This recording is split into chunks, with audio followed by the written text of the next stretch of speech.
और अब बात कच्छ के रण से पीएम मोदी के सख्त संदेश की। दिवाली के मौके पर हर साल सेना के साथ दिवाली मनाते हैं पीएम मोदी और साल गुजरात के कच्छ में पीएम मोदी मौजूद थे। जवानों के साथ दिवाली मनाई, जवानों को अपने हाथों से मिठाइयां खिलाई। लेकिन इसी के साथ कच्छ के रण से साफ साफ संदेश पाकिस्तान को दे दिया और चीन को भी कड़ा संदेश दे दिया कि अब कोई आंख नहीं उठाता है, दुश्मन को हमारे जवानों में अंत दिखता है। पीएम मोदी ने कहा कि हमारी सरकार 1 इंच से भी समझौता नहीं करेगी।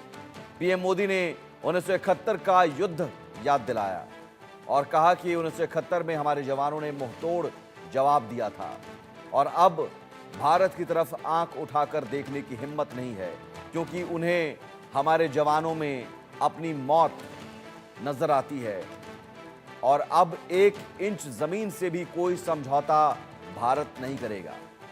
तो कच्छ के रण से चीन और पाकिस्तान को यह कड़ा संदेश है, क्योंकि कल ही LAC पर भारत और चीन की सीमा के बीच चीन की सेना के बीच जो समझौता हुआ और सीमा विवाद को लेकर उसमें डिसएंगेजमेंट शुरू किया गया और दोनों देशों की सेनाओं ने एक दूसरे को मिठाइयां बांटी। लेकिन यहां संदेश ये भी कि अब आगे कोई हिमाकत नहीं बर्दाश्त किया जाएगा।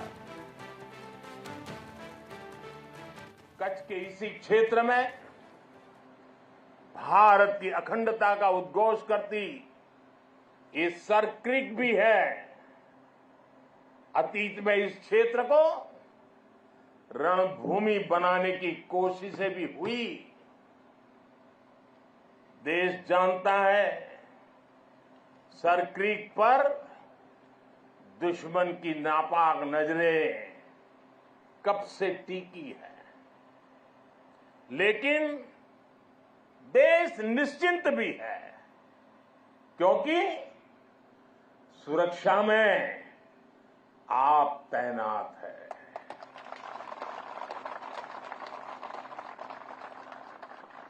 दुश्मन को भी पता है 1971 के युद्ध में किस तरह आपने मुंहतोड़ जवाब दिया था। इसलिए हमारी नेवी की मौजूदगी में सर्क्रिक और कच्छ की तरफ अब कोई आंख उठाने की भी हिम्मत नहीं करता है।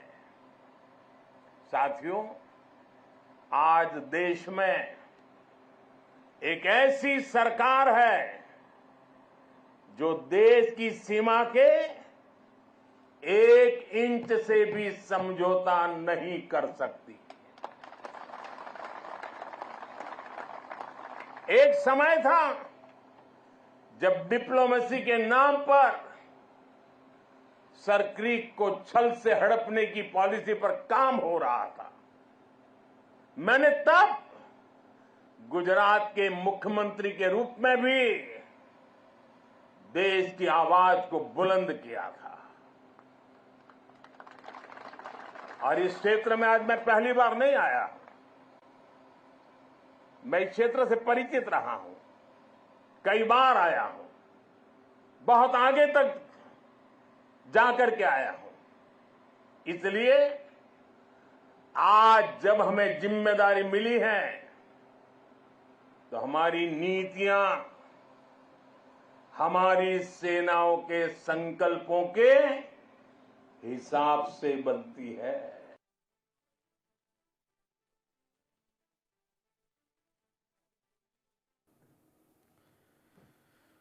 तो देखिए, सीधे सीधे संदेश और सख्त संदेश कि अब 1 इंच से भी समझौता नहीं किया जाएगा। भारत की तरफ आंख उठाने वाले अब ये सुन लें कि हमारे जवान यहां पर तैनात हैं और मुंहतोड़ जवाब देने के लिए तैयार हैं। 2 मेहमान हमारे साथ जुड़े हुए हैं इस वक्त, सैफ खान कांग्रेस नेता और संजीव श्रीवास्तव विदेश मामलों के जानकार। संजीव जी, सबसे पहले मैं आपके पास आना चाहूँगा।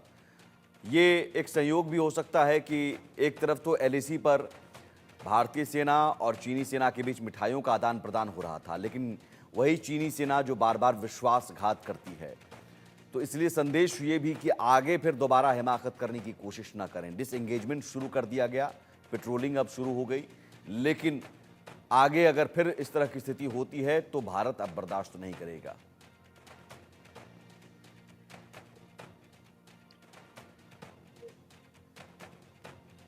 संजीव श्रीवास्तव जी। जी जी जी बिल्कुल। मेरी आवाज आ रही है आप तक? जी आ रही है।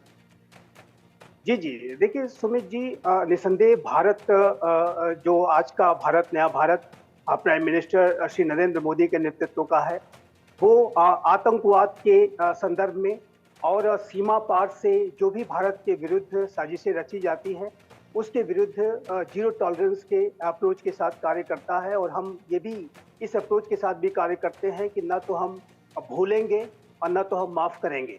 और कोई भी अगर भारत के खिलाफ साजिश रची गई है, जो भी आतंकी कृत्य किए गए हैं, उसका माकूल जवाब उसे जो परपेट्रेटर्स हैं, जो भी इसकी साजिश करता है, उन्हें अवश्य दिया जाएगा। और इसको लेकर के भारत की सरकार संकल्पबद्ध है।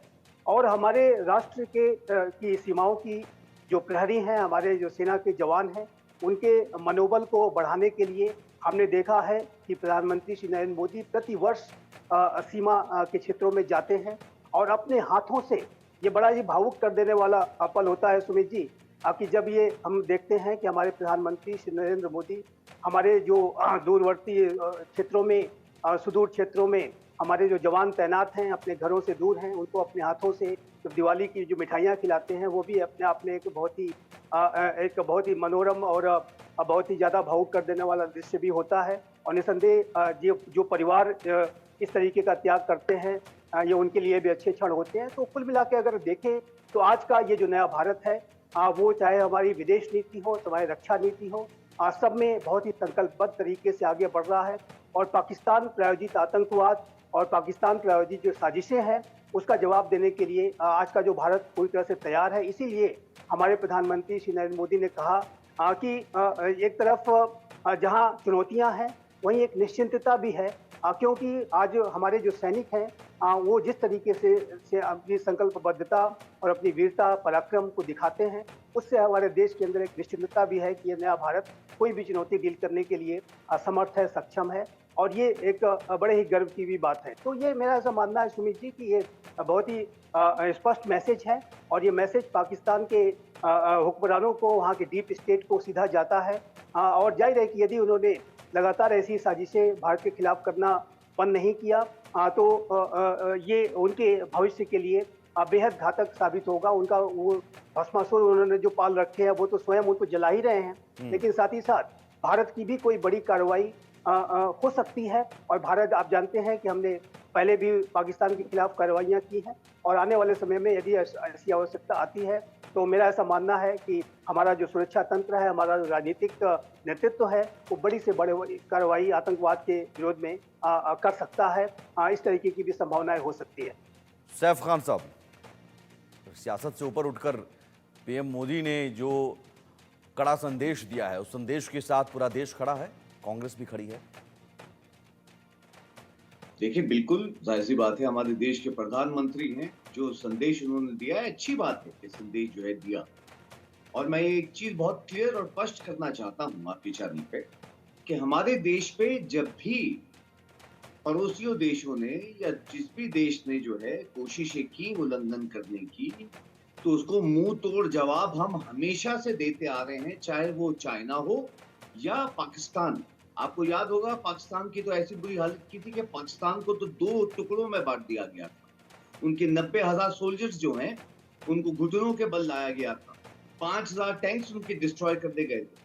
तो एग्जाम्पल देने का मतलब ये है कि जो पाकिस्तान है, उसको सीख हम दे चुके हैं। चाइना के साथ भी वॉर हुई है, चाइना को भी सीख हम दे चुके हैं। दिक्कत ये है कि एग्रीमेंट्स होने के बाद भी और ये सब होने के बावजूद भी जो है, ये जो विदेश की जो नीतियां हैं, ये तोड़ दी जाती, ये एग्रीमेंट्स जो है ब्रीच कर दिए जाते। यही चाइना ने किया। आपको याद होगा, अभी जनवरी की 15 या 16 तारीख को 2020 की हमारे 20 जवान मारे गए। तो ये चाइना के जो सोल्जर्स है उन्होंने जो है हमारे जवान मार दिए थे। जो अभी ज्यादा पुरानी बात भी नहीं कर रहा हूं मैं, तो ब्रीच किया गया था एग्रीमेंट। ये भी बॉटल नेक के पास ही हुआ था, जहां पे अब ये एग्रीमेंट्स किए जा रहे हैं, जहां के ऊपर जो है हमें अब ये उम्मीद है कि ये ब्रीच ना करें। खैर अभी जो एग्रीमेंट हुआ है वो जो पेट्रोलिंग कर रहे हैं उसके ऊपर भी मॉनिटर जो है अब किया जाएगा। हमारा देश भी जो है उनके पेट्रोलियम को मॉनिटर करेगा। उनका देश भी जो है चाइना के ऊपर ये एग्रीमेंट हुआ है। अब ये पेट्रोलियम जो है वो मॉनिटर्ड होगी। अच्छी चीज ये कि पल पल की खबर जो है मिलती रहेगी और हमारे देश में अच्छी बात है कि मोदी जी ने आज जो है आगे सामने रखी है। जवान ज्यादा तैनात करके जो है हमें मॉनिटरिंग की बहुत जरूरत है कि ये जो लगातार मैक्सर की अगर मैं बात कर रहा हूँ, जो ये खबरें आ रही हैं, जो जैसे मैक्सर ने बताया है, जो एक सैटेलाइट की कंपनी है कि चाइना अंडरग्राउंड टनल्स बना रहे हैं, वॉच टावर्स बना रहे हैं, इन सब पे कंट्रोलिंग देखने के लिए, इन सब पे मॉनिटर करने के लिए जो है हमें ये आवश्यकता है कि ज्यादा से ज्यादा वहां पे वर्कफोर्स रहे, ज्यादा से ज्यादा हमारा देश मॉनिटर कर सके और ये देख सके कि चाइना हमारे जो एरिया हैं उसको ब्रीच ना। नहीं ठीक है, आपकी आपने यानी अंदर आपने घुसपैठ आपने ना। आपने ये भी कह दिया कि यहाँ पर चीन धोखेबाज है। बिल्कुल चीन धोखेबाज है और चीन पर हम यकीन नहीं कर सकते हैं, और यही वजह है कि संदेश साफ साफ है कि 1 इंच जमीन से भी अब समझौता नहीं करेंगे। अब दुश्मन तो धोखा देगा, लेकिन अलर्ट हमें रहना होगा, हम बिल्कुल। अपनी नीति सॉफ्ट ना करें। और जैसा कि पीएम मोदी ने कहा कि पहले की सरकारों में ये सॉफ्ट नीति अपनाई जाती रही है। मैं इसके ऊपर भी ये रखना चाहूंगा बात, जो है पहले की सरकारों में कभी सॉफ्ट नीति नहीं रखी गई। चाइना को जो है, चाइना जब वॉर हुई तो एक बड़ी स्ट्रांग नीति जो है वो मुझे लगता है दूसरी सरकार यानी इंडियन नेशनल कांग्रेस की सरकार में ही हुआ। पाकिस्तान के साथ भी जो 2 टुकड़े किए गए थे वो भी इंडियन नेशनल कांग्रेस की सरकार थी। नहीं, वो तो बहुत पहले की, देखिए, वो तो मैं कह रहा हूं कि सरकारें पहले कोई की भी हो, मनमोहन सरकार।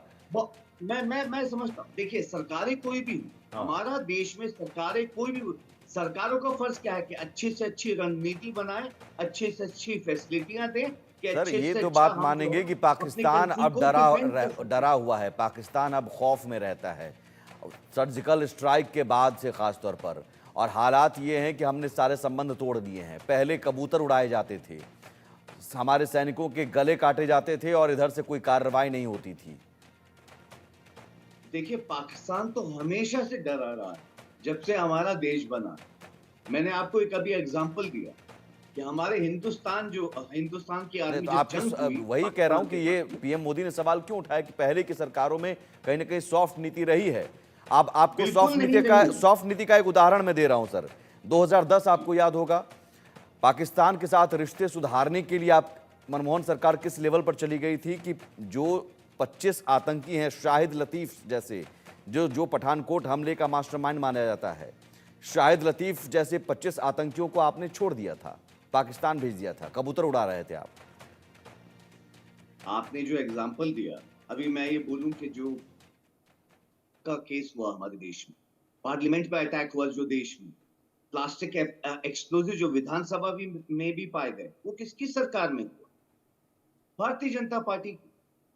नहीं, हाईएस्ट मोदी टेररिज्म सरकार की जो मैं बात कर रहा हूं। मोदी जो सरकार में रजिस्टर आप हुए, नहीं मानते हैं कि नीति ये इतनी किसकी मजबूत सरकार हुई में? है? मोदी सरकार में नहीं इतनी नीति देखिए, मजबूत हुई है कि चीन को भी झुकना पड़ रहा है और पाकिस्तान तो अब आंख उठाने की हिम्मत नहीं कर सकता। नहीं देखिए, भारतीय जनता पार्टी अगर ये क्लेम कर रही है कि इनकी सरकार में देश मजबूत हुआ, तो मैं ये बताना चाहूंगा हाईएस्ट नंबर ऑफ कैजुअलिटीज हमारे देश में जवान जो शहीद हुए हैं, किसकी सरकार में हुए? Bharatiya Janata party. Highest number of terrorism cases register जो हुए हैं, किसकी सरकार में ये हुए हैं? कहाँ के आंकड़े आप भारतीय बता रहे जनता हैं? पार्टी। ये कौन से आंकड़े बता रहे मैं हैं? कंधार का आप नहीं कंधार सर, मैं जानते मोदी हैं? सरकार की और कंधार बनाम विमान मनमोहन जो है, सरकार की तुलना कर जब रहा हूं। जब कंधार मैं का मोदी केस हुआ, सरकार बनाम मनमोहन पार्लियामेंट पे सरकार की अटैक हुआ, तुलना कर रहा हूं किसकी सर। सरकार थी? नहीं, मोदी भारतीय जनता सरकार पार्टी। बनाम मनमोहन सरकार की तुलना कर रहा हूं मैं, क्योंकि यहां पर तो आप आप जितना करिए, पीछे। हाँ आप करिए और देखिए कि ये मैं आपको एग्जांपल दे रहा हूं हाँ, तो कि आंकड़े आप पार्लियामेंट जो तक बता पे भी रहे हैं, जब ज्यादा अटैक हुआ तो किसकी कैजुअलिटीज, सरकार ज्यादा थी? भारतीय टेररिज्म, जनता पार्टी। ये कौन से मोदी सरकार में?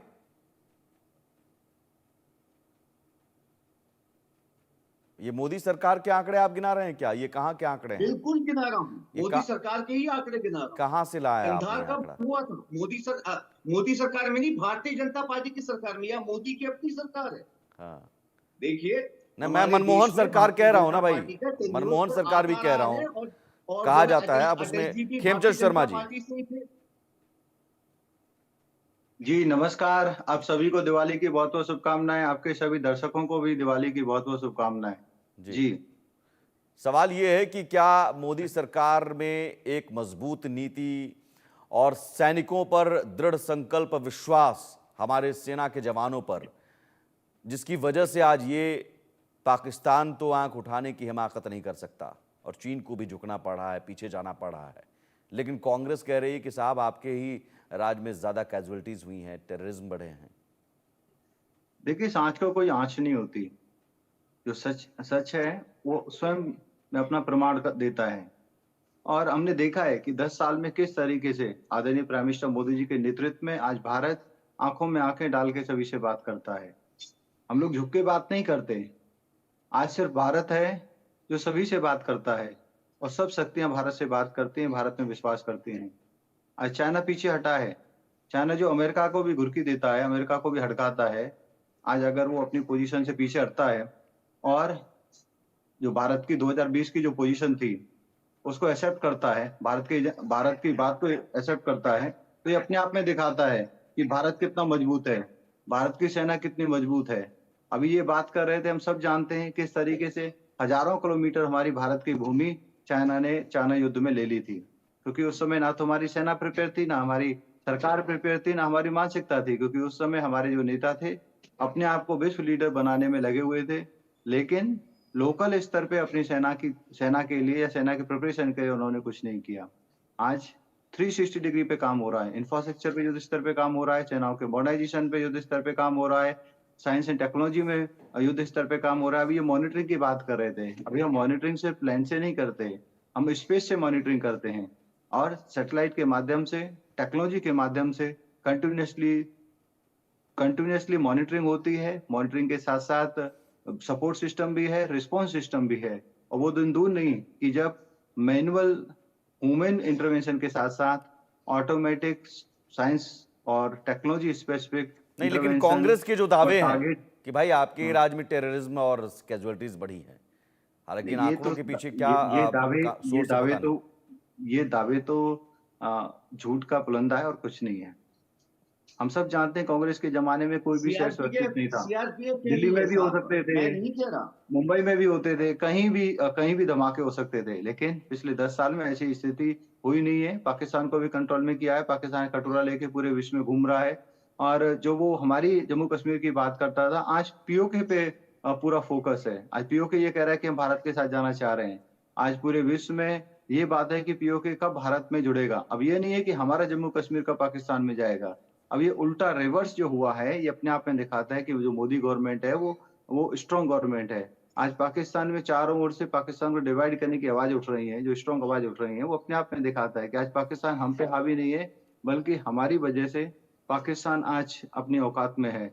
और वहीं विश्व की अदर शक्तियां, आप देखेंगे आज यूरोप जो रसिया से तेल नहीं लेता, लेकिन हमसे जो प्रोसेस तेल है वो सबसे ज्यादा रिकॉर्ड नंबर पे हमसे ले रहा है। तो आज भारत मजबूत है, तो इसलिए अपने बेनिफिट में रशिया से भी बात कर रहा है, अमेरिका से भी बात कर रहा है। अमेरिका से हमारी जो साइंस एंड टेक्नोलॉजी है, डिफेंस है, उसमें हमारी डील हो रही है। और रशिया के साथ डिफेंस प्लस जो नहीं, ऑयल है, यही मैं वहां पे सैफ हमारी डील खान हो जी रही है। यही समझना चाह रहा था सैफ खान साहब से। देखिए, सियासत से ऊपर उठकर कुछ सच्चाई जो है स्वीकार करना जरूरी होता है। सरकार अगर मजबूत है, मैं सेना के देखिए, जवान, देखिए सैफ खान साहब, सेना के जवान हमारे पहले भी थे, आज भी हैं। लेकिन सरकार जब दिल्ली में मजबूत होती है ना, और मजबूत इरादे वाली होती है, और जिसे सेना पर भरोसा होता है और खुली छूट दी जाती है सेना के जवानों को, तो हमारे सेना के जवान इतने बहादुर हैं। बस आप वो दिल्ली की मजबूरी जो होती है उनके पैर में बेड़ियां बांध देती है। तो दिल्ली की मजबूरी अब खत्म हो गई। सुमित एक सवाल करना चाहूंगा। अभी तक हमारे देश में कितनी सरकारें बदली, जवान नहीं रहे, ठीक है, जवान तो हमेशा रहे ही है। अभी तक कोई मुझे एक विदेश यानी फॉरेन मिनिस्टर बता दीजिए जो कहता है हम चाइना से कैसे लड़ सकते हैं क्योंकि वो बड़ी इकोनॉमी। मुझे कोई एक विदेश मंत्री बता दीजिए जिसका ये बयान आया हो सामने। मैं फिर आपको बताता हूँ इसी मोदी सरकार में मैं जवाब इसी दूं? वक्त इस वक्त आप विदेश मंत्री, खेमचंद शर्मा जी। विदेश मंत्री तो छोड़िए भाई, आप विदेश मंत्री तो छोड़िए। हमारे देश के पूर्व प्रधानमंत्री पंडित जवाहरलाल नेहरू ये कहते हैं कि जिस जमीन पे घास भी नहीं उगती, अगर वो जमीन चली गई तो क्या हुआ? विदेश मंत्री छोड़ो, आपने तो पूर्व प्रधानमंत्री ने ऐसा कहा, मतलब अपनी जमीन उन्होंने दे दी और उसके बाद पार्लियामेंट का बयान है। ये बयान कोई ऐसा पॉलिटिकल रैली में दिया हुआ है, पर्सनल मीटिंग में दिया हुआ बयान नहीं है, पार्लियामेंट में दिया हुआ बयान है। फिर उनको जब जवाब दिया गया तब जाके उन्होंने चुप्पी साधी। तो हमारे विदेश मंत्री ने ये नहीं कहा कि भाई हम चाइना से, अरे हमें लड़ना क्यों है? हमें अपना हक लेना है। भारत कभी एग्रेसर रहा ही नहीं। भारत हमेशा से अपनी संस्कृति को बचाने वाला और दूसरों को प्रोटेक्ट करने वाला रहा है। तो हमारा जो स्टैंड ये है कि हम अपनी 1 इंच जमीन देंगे नहीं और हम किसी की जमीन लेते नहीं है, हम एग्रेसर है नहीं। तो हम लोगों ने अपने को डिफेंड करने को, और अभी आपने कन्वीनियंटली क्या बोला कि हमारे 20 जवान शहीद हुए। आपने ये नहीं बताया कि चाइना के लगभग 44 से 50 जवान उसमें मारे गए और पूरे विश्व ने रिपोर्ट किया। विश्व की जितने भी मीडिया संस्थान हैं, जितने भी मीडिया ऑर्गेनाइजेशन हैं, उन्होंने रिपोर्ट किया बारी से कि चाइना के खेमचंद जी 50 जवान उसमें शहीद हुए। सैफ खान साहब जवाब खेमचंद जी, आपने सवाल किया, खेमचंद जी ने जवाब दे दिया। मैं इस बीच में संजीव जी को लाना चाहूंगा, सियासत से अलग हटकर। संजीव जी, एक बात तो है कि अगर सरकार मजबूत, सेना के जवान तो पहले भी थे और आज भी हैं, और हमेशा सेना के जवान हमारे रहे हैं बहादुर, आज भी हैं, और उनमें इतनी हिम्मत रही है पहले भी आज भी। लेकिन वो हिम्मत कहीं ना कहीं दिल्ली में बैठी सरकार से आती है। हौसला यहां से बढ़ता है कि जाओ तुम, दुश्मन कोई भी आंख उठाकर देखता है तो उसे मार दो। ये हौसला तो आज बढ़ा है। देखिए सुमित जी, इस हौसले में एक आमूल-चूल परिवर्तन आया है 2014 के बाद से, ये स्पष्ट रूप से दिखता है। ये पहले की जो सरकार थी, 26/11 का इतना बड़ा आतंकी हमला, सबसे बड़ा आतंकी हमला भारत के मुंबई शहर पे हुआ था, और उसके बाद उस समय की सरकार ने पाकिस्तान के विरुद्ध कोई भी कार्रवाई नहीं की। और जाहिर है कि ये भारत का जो रिस्पांस था, वो आतंकवाद की चुनौती के विरुद्ध एक बेहद कमजोर और एक लचर अप्रोच के साथ जो भारत सरकार कार्य करती थी, उसका ही परिणाम होता था कि इतने बड़े हमले हो जाते थे। आए दिन अनेक शहरों में बम ब्लास्ट की घटनाएं सामने आती थी, और जाहिर है कि उस समय की सरकार बिल्कुल ही असहाय रूप से सामने आती थी। सिर्फ जाकर के बम ब्लास्ट के बाद जो है सर्वेक्षण इत्यादि करने का ही कार्य वो करती थी, और आतंकियों के खिलाफ कार्रवाई करने का उसके अंदर जो एक संकल्प होना चाहिए था वो नहीं दिखाई देता था। लेकिन 2014 के बाद सुमित जी, जैसा कि मैंने कहा कि आतंकवाद के विरुद्ध आज का ये जो नया भारत है वो जीरो टॉलरेंस की पॉलिसी पर चलता है। और आज के समय में आज का जो ये नया भारत है वो इस बात को भी लेकर के चल रहा है। मैं ये स्पष्ट रूप से कहना चाहता हूं कि जिन आतंकियों ने पहले भारत में आतंकी घटनाएं कर रखी हैं और वो छुपे हुए हैं, उनको ये भारत न तो भूलेगा और न तो माफ करेगा, और उनको उनके अंजाम तक पहुंचाना इस भारत की जिम्मेदारी है, और उनको जस्टिस तक पहुंचाया जाएगा, इस बात बिल्कुल स्पष्ट है। और जाहिर है कि ये जो भारत का जो अप्रोच है, ये प्राइम मिनिस्टर मोदी के राजनीतिक जो दृढ़ इच्छा शक्ति और संकल्प के वजह से ये आया है। आपने बिल्कुल सही कहा, मैं आपसे पूरी तरह से सहमत हूं कि राजनीतिक नेतृत्व जब किसी राष्ट्र का बड़ा होता है तो उस राष्ट्र के पूरे जो तंत्र में, पूरे जो सिस्टम है, उसमें एक बड़ा एक तब्दीली आती है, बड़ा परिवर्तन आता है। इसीलिए मैं कहता हूं कि ये जो परिवर्तन है ये आमूल-चूल परिवर्तन है। आतंकवाद के संदर्भ में आज का ये जो नया भारत है उसी तरह की कार्रवाइयां करता है जैसे कि यूनाइटेड स्टेट्स ऑफ अमेरिका हो, इजराइल हो, उसी तरीके से आज का नया भारत कार्य करता है। और जाहिर है कि आतंकवादियों को ये जो भारत है वो बख्शने की नीति पर अब नहीं चलता, और उसके खिलाफ तो लचर होने का कोई प्रश्न ही नहीं उठता सुमित जी। बिल्कुल, पाकिस्तान अब जानता है कि अब 26/11, मुंबई छोड़िए, आप बॉर्डर पर कुछ हमला करते हैं, कुछ इस तरह की साजिश करते हैं, कुछ इस तरह की हिमाकत करते हैं, तो फिर घर में घुसकर मारा जाएगा। घर में घुसकर मारेंगे, और 2 बार मार चुके हैं, और भी ज्यादा मारेंगे। इसलिए पाकिस्तान हिमाकत कर नहीं सकता है। चीन के साथ अगर चीन विश्वासघात करने की कोशिश करेगा तो जरूर, कूटनीतिक तौर पर तो हम लगातार हासिल कर रहे हैं जीत, ये कूटनीतिक जीत भी है, कि अगर पेट्रोलिंग को लेकर सहमति बनी है, डिसएंगेजमेंट का प्रोसेस शुरू हुआ है, लेकिन उसके अलावा सेना के जवान भी मुस्तैद हैं और उन्हें पूरी खुली छूट है कि अगर 1 इंच पर भी कोई कब्जा करने की कोशिश करे तो आप पलटकर कार्रवाई करो। लेकिन यह जरूर है कि सरकार का नेतृत्व मजबूत नेतृत्व होना चाहिए, नहीं तो शहर में घुसकर बम ब्लास्ट करके चला जाता था पाकिस्तान का आतंकी और हम कुछ नहीं कर पाते थे। और कौन सा शहर बाकी रहा हो, जरा याद कर लीजिए, 2004 से 2014 के बीच में हर शहर में बम ब्लास्ट होते रहे। 26 से 11 जैसा आतंकी हमला हुआ और हमने क्या किया, 2010 में हम 25 आतंकियों को पाकिस्तान को भेजते हैं रिहा करके कि रिश्ते सुधारने के लिए। कबूतरें उड़ाते थे। साहब, कबूतरें आप उड़ाइए, जरूर शांति का संदेश दीजिए, लेकिन सामने वाला अगर शांति की भाषा नहीं समझ रहा है तो कबूतरें उड़ाने से नहीं होगा, फिर गोली का जवाब ही देना पड़ेगा, गोली से। एक छोटा सा ब्रेक लेंगे, आप सभी मेहमान हमारे साथ बने रहिए।